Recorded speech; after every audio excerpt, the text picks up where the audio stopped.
So what was the, I guess, start? Where did Redcon1 originally start? So Redcon1 started down the road. We're here at the new global headquarters of Redcon1, and the actual initial office is about, it's about a half a mile here away from here, and I'm going to get to show it to you because the gym is across the street from the old place. So it was 8,800 square feet. It was a flex space, half warehouse, half offices, and we started out there in 2000, towards the beginning of 2016.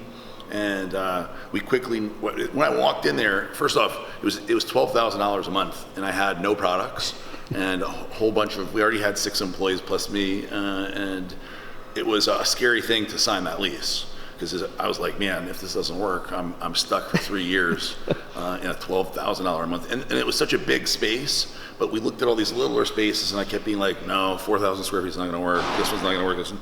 So we ended up taking it and signed a 3-year lease there. And within 6 months, we had got our first satellite warehouse. And then fast forward about 3 years, we had 7 satellite warehouses, one 15,000 square foot B2B, strictly B2B warehouse, and the other, the original space, the 8,800 square feet. So we were about as fragmented and really not just fragmented, we were also extremely inefficient. What a mess. It was a mess. So if you can imagine, like the bars, we had one warehouse just for the bars. So if there was an order for, let's say, GNC for the bars, they would have to go there. They'd have to take pallets because they'd be so full. Some were only 3,000 square feet. So they would literally pull pallets out, get to the right flavor, take that out, bring it all the way across the street, pack it with the GNC order, and that kind of inefficiency cost a lot of time. And there were orders that couldn't go out because they literally physically couldn't get it all happening. So we knew at the end of 3 years there's no way we could continue doing this at the rate we're growing. And so this place has been like a godsend. So this place is 80,000 square feet. Wow. And I'll show you so right now, you just actually met Steve, who's moving out of the rest of the place. So right now we have the entire first floor, which includes both, there's a warehouse on this side, a warehouse on this side, and then about 10,000 square feet of office space. The second floor we'll be moving in whenever he's fully done, which could be tomorrow or it could be next week. We have a 2-month abatement on each floor, so we get to kind of redo it. Okay. So if we get a chance to show you around, you'll see none of the place has not been like beautified yet. Yeah, not. So, and reason being, if you know anything about me or Redcon, you know I love branding and I want to make this place Redcon1 headquarters. Yeah. But I can't do it until we have the entire building. So we're on our way to, as soon as Steve is totally gone, we're going to repaint this. Obviously the dirty carpet and everything else will be gone. It'll be totally Redcon1. So as I show you around, the reason I think it's important to point that out is you'll see a lot of it looks temporary because it is. Because I don't know, with 30,000 square feet of office space, Class A office space, it's difficult to know where people are going to be. Yeah. So I'm going to show you where one place that I know is not going to change, other than maybe more, is the warehouse. So we'll start over there. So I'm going to give you the tour of the place. But this one is 40,000 square foot, 32 foot clear, very, very beautiful warehouse space. This is when I walked in the building, the first thing I saw was this, and I was like, we gotta have it. Yeah. It's like our own little Costco, right? And so I'm gonna walk you through. In here we pack all of the orders. And finally, we're all under one roof. We have the other one, which is storage right now for Black Friday, which you're gonna get to see for all the freebies. But in here we pack everything from pallets that are going international. This is the wholesale downstairs. Wholesale packing could be going to a brick and mortar mom and pop specialty or Europa or whoever. It all happens down here. And we now have anywhere from 6 or 7 trucks to 30 or 40 trucks going out a day, which is super crazy. This is our new slide. People are very excited about this slide. I was excited. Everybody. Yeah, if anybody's follow Aaron on Instagram, he's went down the slide already. So little kid in his world here, fantasy world. So. Yeah. But there's a point for the slide. So people, it's at nationals. Everybody's like, "Oh, can we come ride on the slide?" And I'm like, "No, it's not that kind of slide." And they're like, "Well, it's at the gym, right?" I'm like, "No, it's not at the gym." So the point of the slide is so that these guys can put packages down here and they can run down and pack them this way. What we've been doing is suboptimal. You notice now they've locked it up, but what we were doing was we were packing and then wrapping pallets full of packages, and then the forklift would grab it, bring it down, and bring it out here. So now with the slide, they can easily keep them coming down here and actually pack them and get them out of here faster. We'll walk through here a little bit, and then I'll take you upstairs. There's a lot of money sitting here, Aaron. There's a lot of money. So we carry about approximately $9 million in inventory, and one of the things that I'm very proud of, but it makes my life very difficult, is I'm completely self-funded. I don't have any line of credit. I don't have any backers. I don't have a financial support system at all. So what you see here is strictly me. And when you first started, you had pre-orders on products before. So you started basically with, was it international or was it domestic? No, so it was a really unique thing, and this is like a one-off kind of story. Is that obviously I had all the connections from the business in the past and everything, and I had built a lot of trust, so people believed in me. And my manufacturer, when I gave him the idea and showed him the products, he gave me 60-day terms on the first $500,000 order, which $500,000 in cost of goods is a lot of stuff. So he gave me 60-day terms, and our whole goal was to make sure we sold it and paid him back right away. Yeah. And so that's what we did. Yeah, I got a lot of pre-orders from stores and people that believed in us based on a picture and an idea, and sent a $100,000 purchase order and something they hadn't even physically held. And a lot of people did. We had a long list. A1, Muscle and Strength. There's a long list of e-com retailers that were like, if you're doing it, I believe in you, we'll buy it. And a lot of people sent me money before the products existed. Wow. And so by about 45 days in, we're able to pay back our manufacturer, place our next PO, and basically be in the black from the very, very beginning. So up here is all of the direct-to-consumer packing and shipping. Everybody's at lunch right now. We have 8 stations. Each station has a picker and a packer, and each shift has a shift boss. You'll sit right there. It's usually Marcos. Over here, he handles inventory. So we want to be fully stocked with as much as we can for Black Friday. So anyway, so you have your picker and your packer, 8 stations here. What we're going to do right now, we run 2 shifts a day, so 16 hours a day, and then during deals, we run 24 hours a day. So from Black Friday, from the start of Black Friday, really from Thursday evening till the end of Cyber Monday, we'll run 24-hour shifts, 2 24-hour shifts. We'll have this one, and then downstairs becomes a second retail shipping centers. Are you bringing in like temp or part-time, or is this all people just putting in extra time? So two ways. Number one, we are forcing everybody to pack. And forcing sounds bad. It's like how many boxes can you pack an hour? Me personally, I guess we're gonna find out. But everybody's gonna pack. So if your job is like we have 4 coders, they're gonna be packing. Mark and Gregor packing. Everybody, me and Eric packing. Eric's wife, my wife packing. Everybody packing. Perfect. All family, we're all here packing. Everybody, normal days is going to be packing, and then everybody is required to pick an extra shift, even if you're not in the packing. So let's say on a Saturday, Sunday, or Thanksgiving, after Thanksgiving, people are making the decision to pick one shift, and that's a requirement. They get paid extra for it, but I want everybody to contribute, and there's no point in creating art, or doing coding when we need to get the packages out. It's an urgent thing. So for me, getting the packages out as fast as possible is the number one priority, because in the past we've had where people had to wait a week to get their package for Black Friday, and I'm not going to let that happen this time. It doesn't matter how big the sale is. If the customer experience, especially on the first one, is bad, they ain't coming back. And that makes a really good point, because we expect about 35 to 40,000 new customers during the Black Friday period online on the site, and that's their first touch. So if their first touch is waiting a week, that's it. They'll be like, like you said, they'll screw you and we're done. Yeah. So this is actually probably the most important time to get the packages out as fast as possible. So to get all these new people in, we have to make them happy. Have to. Number one priority. So they run through here with the carts. They're pulling, getting everything, attaching them. When they're done, you see that these ones are done. Those have been picked from the station. Somebody else will unpack them, and then make sure that the shift guy, Marcos in this case, is leading the shift, will check everything. Once it's packed, and it goes out. And right now we're using something called SKU Vault for scanning and inventory management. We're switching to NetSuite, which is fully integrated, but hasn't turned on until after Black Friday. So in December, we decided to wait instead of trying something dramatic, right before Black Friday. We're holding off. So once that happens, good idea. Safe thing to do, right? So one thing with NetSuite that I love is it'll set up based on SKU velocity. So a lot of the warehouse will look different because it'll use machine learning, right, as you go, and change the positioning of pallets, of stuff here, of apparel. That way, based on something sells faster, it'll be closer to the packing station. So if a slower mover, further away. So it's got a lot of cool capabilities like that. Let me show you the apparel. This is a big part of the business. The apparel portion of the business is something that I would never have thought. I knew we could do something big, but we do on a bad month, we'll do 400,000 on the site of just apparel. Wow. And that is it's like basically a separate business. So at my old business, we only did a few t-shirts, and we had one month, I remember, we sold $40,000 that month of just a basic black shirt with the logo on the front. And we never really pursued it like we should have. So when we started Redcon1, I was like, I'm going to treat this like a totally separate business and make really cool designs and be creative and use the same ingenuitive, thought process and marketing for the apparel as we do for the actual supplements. And it's been a tremendous success. And you can see it every time you go to Olympia or go to your local gym. You'll see somewhere you're going to see Redcon, and I think that it's like the coolest marketing ever. People pay to wear the brand. So as usual, guys, I do a terrible job at introducing the vlogs on my channel.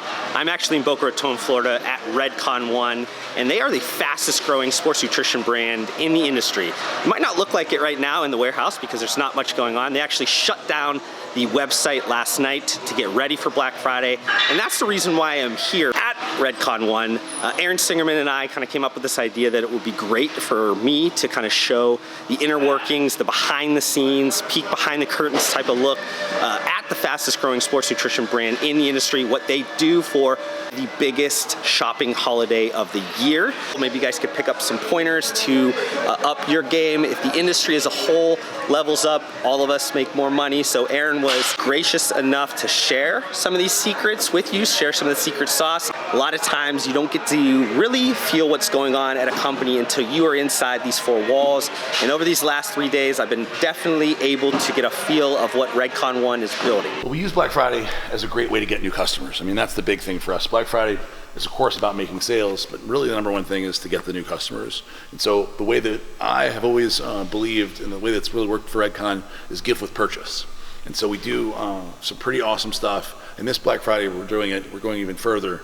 While we won't make as much money in actual profit off the deal as maybe other deals in the past, we will far exceed the actual amount of new customers and customers in general, and still be profitable. So it's going to be a fun time. I have a lot of stuff. I have $600,000 in cost of goods and stuff that we're going to be giving away. So I have to sell. It has to be good, or I'm going to be stuck with 1,000 pallets of stuff at freebies. So can't have that happen. Everything that we do at Redcon1 is in-house. So we don't have anybody that we use for marketing or video or anything. It's all coding, app building. Everything is here in-house. I like to have everybody under one roof and be a team together. I don't have any remote employees other than a few project educators, but almost everybody is in-house. So customer service department. Over here is the front line. It's inbound, outbound calling. So these guys are customer service, but they're, not just customer service, they're trying to educate consumers. They offer help with training or advice with how to take the supplements. They can't give dietary advice, but they can say what's worked for them or things that they've seen that's helped people. And they provide value to the customer. But number one priority is customer experience, not upselling, where people walk away and be like, wow, that was awesome. Not like, oh, so pushy. So we're constantly evaluating this and trying to improve it. There's 13 people in the front line. They do a very good job, and people love their rep. So when they have a rep, it's like you got a guy inside Redcon1. It's actually a connection, All right, so in here you have Ben Galloway, and of course the famous Matt Zeno now. Matt has come to help Ben with the tier operator program. The tier operator program is probably the most unexpected part of Redcon1. Probably really more than anything. So we have well over 8,000, I don't want to exaggerate and say anymore, but over 8,000 tier operators. And those are individual people who basically could be just a fan of the brand. They don't have to have any large sphere of influence, just be a micro influencer. Maybe they're just have 200 followers, but those are followers they're friends with from high school and family members. And you'd be surprised how much influence somebody that just has those kind of people following them actually has. And so what the kind of the genesis of this was when Redcon started getting going, a lot of people reached out to me personally and said, I want to be an athlete or I want to be involved. And at the time we just had Dallas McCarver and Matt Jansen and a few other people. But the amount of people that are like, hey, I want to be an athlete, I want to be involved, it was just such a crazy influx. And I was telling people no a lot. And I'm like, hey, no, we don't have budget, or no. And I started thinking, I'm telling everybody no, but there's got to be some way that I can involve them so that they feel like they're part of it. Because I noticed also when I tell people no, they were getting like disillusioned. almost like, well, fuck you. So I'm like, no, okay, well, fuck this. I hate Redcon now. So I was like, okay, so we'll figure something out. And that's kind of how the Tour Operator program began. We created a page, allowed people to come sign up, and then the program has really taken off since then. And then when we brought Ben in, it kind of has moved to a whole other level. And the program is really an amazing thing. And it's a very unique thing because I've never personally seen anything like it, not just in our industry, but in general. Because I've just not been exposed to such a huge quantity of passionate people that are that love what they're doing and love a brand so much. It's an unexpected, amazing thing. And then this section here is coding / web design and some digital marketing. These guys handle everything. I see a shiny belt though. What's that? Yes, I've got Marriott. These two, you both got the championship belts, right? So every week we have a meeting, and I don't run that meeting. Ryan runs that meeting, and it's kind of like the larger marketing meeting where there's 40 or so people in here, and every week he presents 2 belts, one for whoever or both of whoever is the outstanding player, I guess, the outlier of the group for that particular week. All right, so in here is the executive wing, and you can see we don't take it too seriously here at Redcon. This is the video game. It's I love the video games. You can play Street Fighter and stuff, and each person has their own section of the screen. So you look down, and then all this happens after 5 p.m. So that's the hard fast rule. No ping pong until 5 p.m. So it'll be interesting once we have the upstairs, because that's one of the things I do want to have. If you can imagine, one of the things I like about, I visited Google and we visited, Amazon has a pretty good communal hangout area. I don't want to encourage people to screw off, but I do want to let people feel relaxed. I have 2 of our sales guys here, the Cowboy and Stefan here, and these 2 guys handle about 1,000 accounts ish, right? Or something like that. Mm-hmm. Close to so way more. Yeah.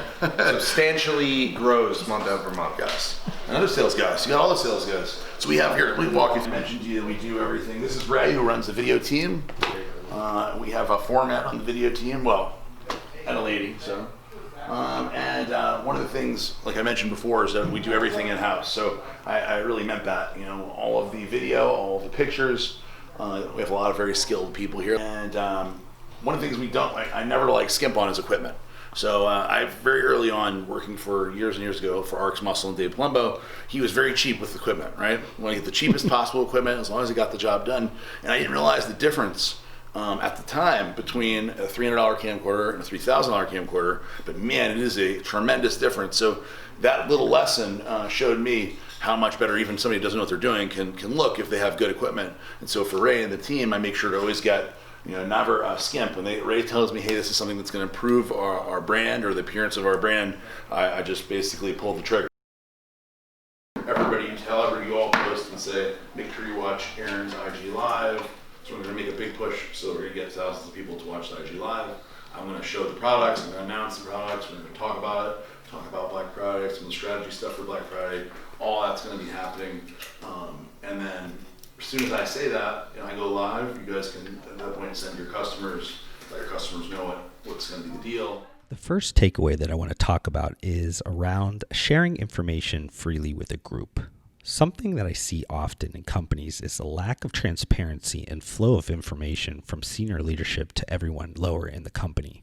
While 100% transparency is rarely ideal either, leadership members that trust employees with information create a company culture that can make better decisions without unneeded information bottlenecks. Well, I had an idea for a video for Ray to do. If we do a company start now.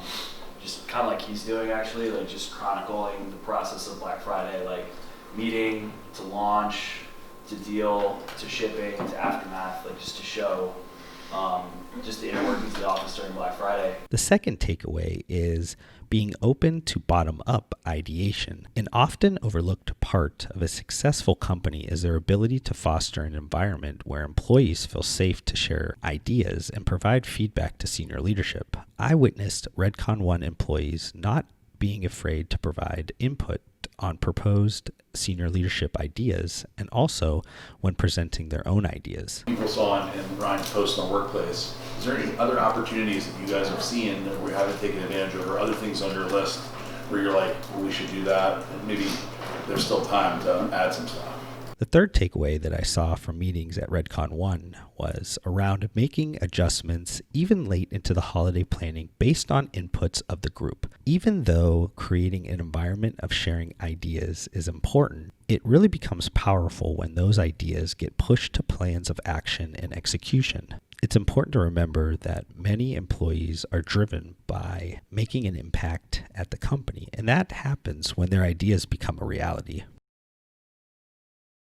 So part of Black Friday for any company that's focused a ton on direct-to-consumer is the content that they have to create to drive traffic to these deals. So I'm actually going to be showing you guys a little bit behind here. They're actually going to be filming something that they're calling the Lion King.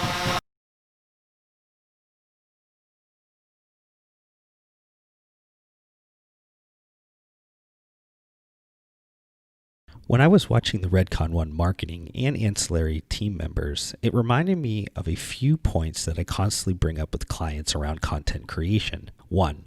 Regardless of your resources, in today's market, you cannot focus all of your attention on curated pieces of content with a storyboard like the Lion King piece of content that you just watched. Even if it goes viral, it has only a few days to a week of attention with consumers. Only producing these curated pieces of content will leave your brand struggling to continuously attract the attention you need to grow your business today. Number 2, understanding consumer behavior and their attention span shows you that quantity and quality needs to be balanced based on your current goals. With a holiday like Black Friday, you need to have more quantity because of the increased amount of noise from competing brands also marketing to similar groups of consumers seeking their attention to purchase a holiday promotion. Number 3, speed is important. If you have an idea and it's on the quantity over quality spectrum, then make an effort to execute on it quickly to take advantage of the opportunity. And then the last one, number 4, personalization in your content creation is unmatched in today's market. If you have a specific group you want to reach, speak directly to them in your content and offer them the things that they are most likely to be influenced by.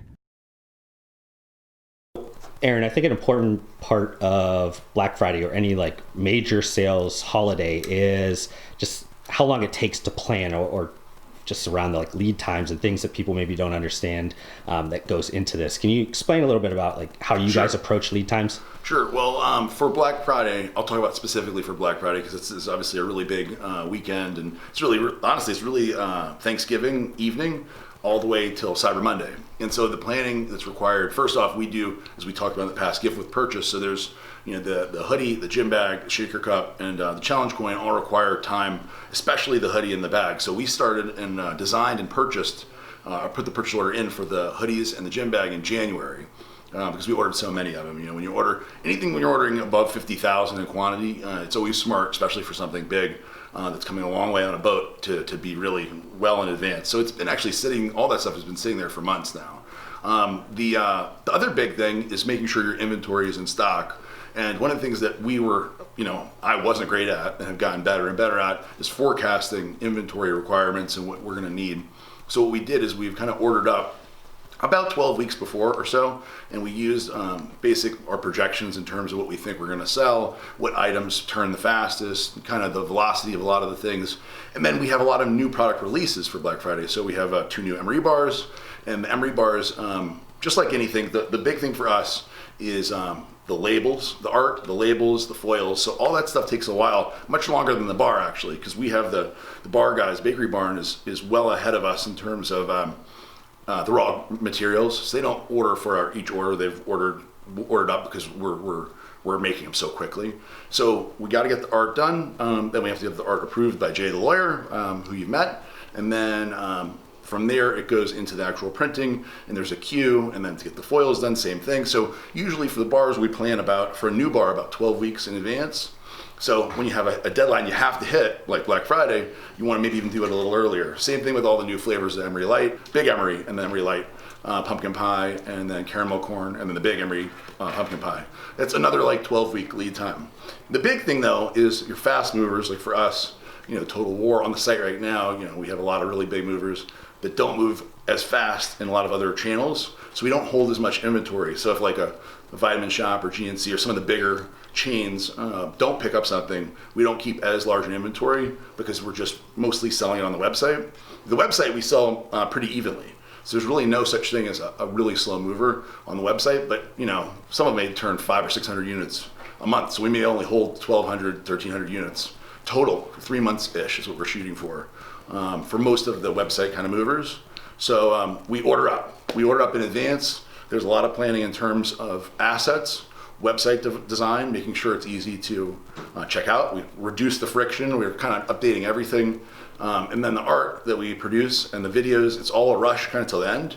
As you've been seeing, we've been rushing, creating more and more content to get it all up and going and monetized and showing to everybody.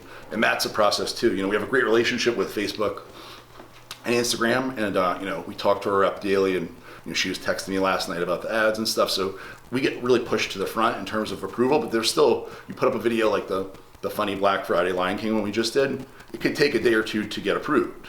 And if you're not ready in time, you could miss the whole opportunity. So the planning is vast.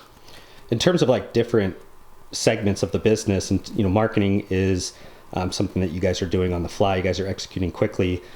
Anything with product development or manufacturing, a little bit longer lead times, and there's research and development and things around flavors that you guys have to come around.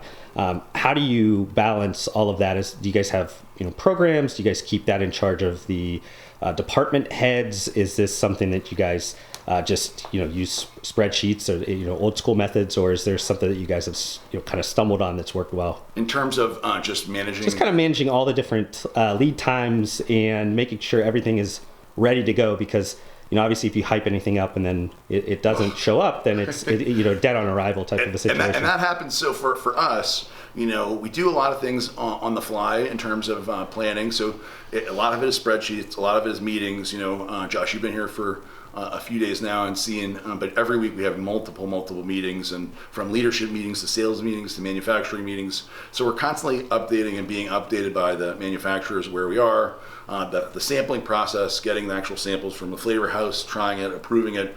That's all been a process we've kind of perfected for us, for our style, and it's much more loose from my understanding compared to some of the legacy brands. We move very fast, we're very nimble. Doesn't take a long time to make a decision. Ultimately, between Eric and myself, we're able to approve anything. So it's not a board or a process. It's literally we go, oh, that one flavor's good, we'll do it. Let's create the art gets ordered, so on and so forth. So in terms of the inventory planning, spreadsheets, and we do use an inventory management system that helps us and gives us data for sure. But ultimately, it's a pretty loose and fast process. We try to stay like that purposely. This year, because each year kind of gets bigger, and you guys are always looking to make such an impactful day out of this, like what was the biggest challenge this year that you kind of had to overcome? So I think the biggest challenge is so last year we had missed opportunities because we had an idea how big it was going to be, planned for that size, and then ran out of the items that we gave away. So we were actually limited by our kind of lack of planning, let's call it. So this year, knowing that, hey, we've had X percentage of growth year over year in the business, do we apply that to Black Friday, or is it actually going to be bigger based on the marketing efforts leading into it? So I think the biggest challenge was like getting it right with the amount of items that we bought, the amount of actual inventory we're holding as well.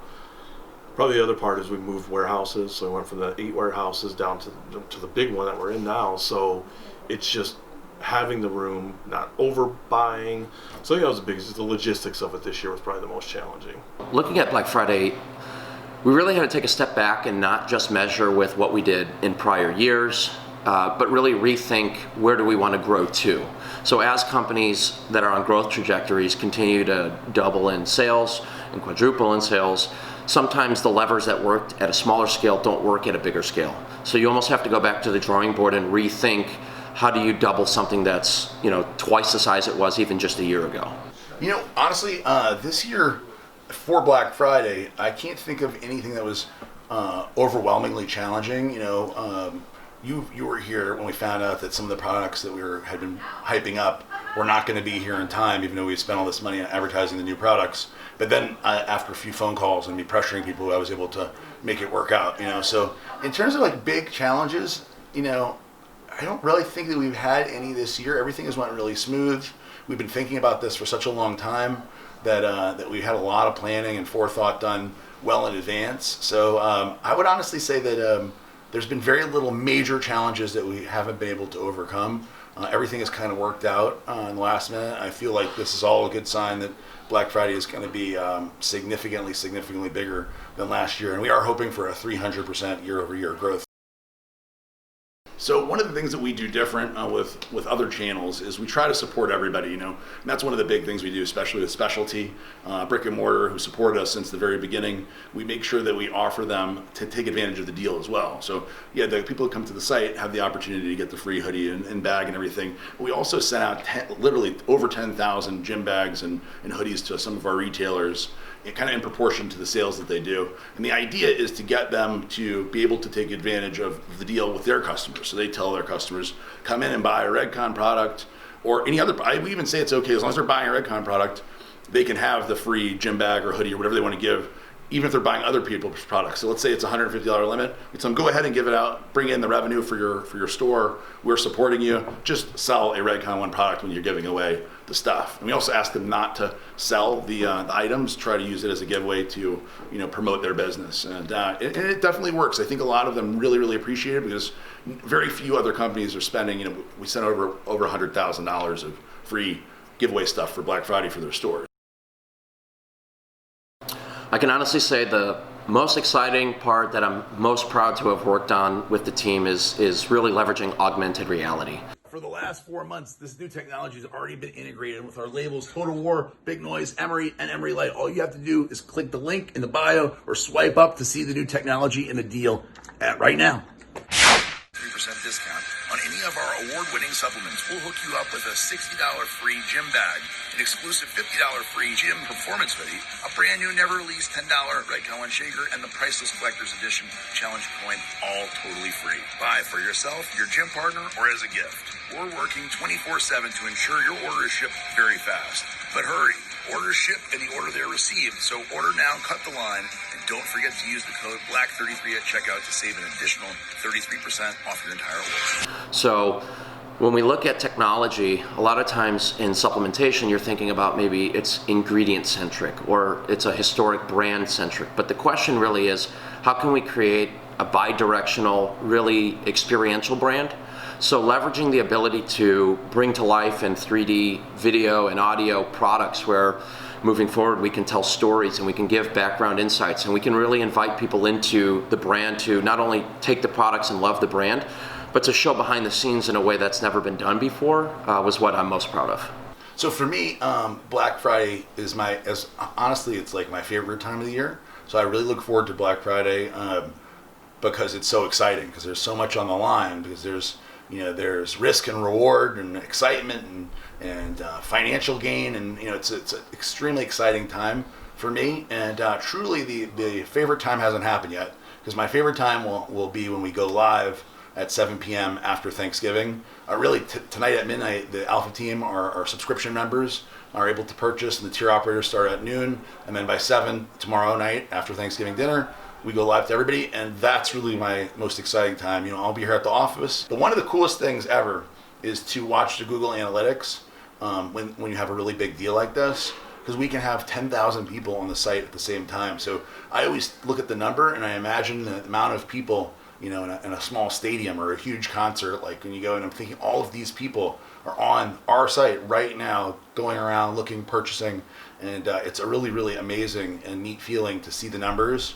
And I get super excited thinking about it. Even right now, I'm getting excited thinking about it. So that's the part that I love the most, and that's the reward. And then after the team building portion of everybody working together to pack the packages, it always ends up being a lot more fun than you'd think. It's the camaraderie portion. So for me, the warehouse is the heart of the business. You think it's marketing, you think it's sales, but it's really that warehouse, because if products don't get out to the end consumer, our word is shit at best. So, like I park in the back every day and I walk through the warehouse to get to see people, because we have new warehouse people all the time, just because we keep growing multiple shifts. So there's a lot of people within this organization that might never meet someone in the warehouse, might not really get to know them, really realize how important of a job they have. Because a lot of times it gets discounted, it's like, oh, that person just packs boxes. Not by myself or Aaron, but other people in the organization were just like, well, I don't know why they just can't ship it, or if a mistake happens.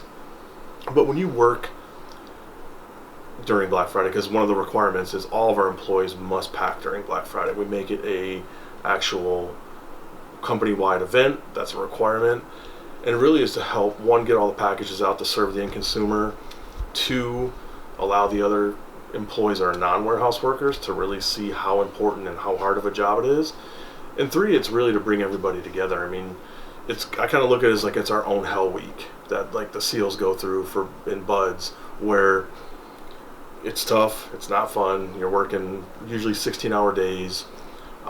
It breaks you down after a while. Everyone's excited the first day or two, then after a while the grind sets in, but that's the grind that those people have to do every day. So, you know, we cater everything, so not only are you working together, you're going through hell together, but you break bread together, and you really start to get to know your teammate. You really start to get to know your family at work. And what you see from this is post Black Friday, you have people that interact with each other, train with each other, hang out with each other, that normally would have maybe hung out together just because now they found this common bond in that kind of hell week. You know, and it just brings everybody together. Again, it further kind of bangs the drum for the business, equalizes everybody. So, you know, mandate is, even if someone from the executive team is not pulling their weight, those warehouse guys are able to like get on them and make sure that they work. So I think that's really my favorite part, is it brings everybody together. Rudy, get on here! Thank you so much for watching this video. If you want to help support me, make sure you guys hit that thumbs up button on this video. If this is the first time you've been introduced to my videos, would love for you guys to be a part of my community by subscribing to my channel. I upload several videos just like this weekly. And if you guys want to connect further outside of this platform, I do include all of my social media links down below. I just want to thank you guys again for your time. Hopefully I gave you some value in return, and we'll see you guys on the next video.